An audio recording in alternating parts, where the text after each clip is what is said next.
update natin para sa lagay ng ating panahon ngayong hapon pa ng August 8, 2024 na kung saan sa ngayon ay patuloy pa rin na hinahatak ng bagyong si Maria ang habagat na siya pa rin pong nagdudulot ng mga isolated rains ngayon sa ilang bahagi po ng ating bansa.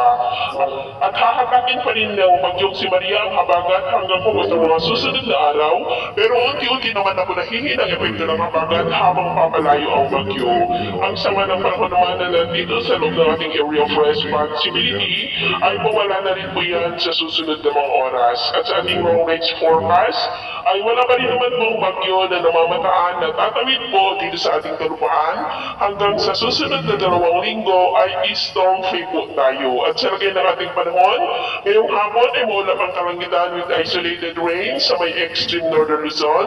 ilang bahagi ng Ilocos Region, Cordillera, Cagayan Valley, Central Luzon, Metro Manila,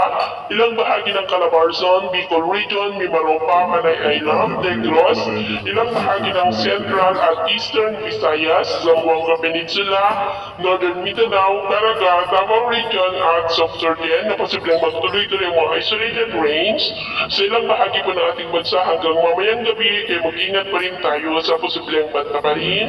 ng mga pagbaha at pagguhulang lupa. At sa atin naman pong mga baybayin, wala naman po tayong nakatas na naman kayo warning signals, pero may pag-iingat lamang po kung papalaot tayo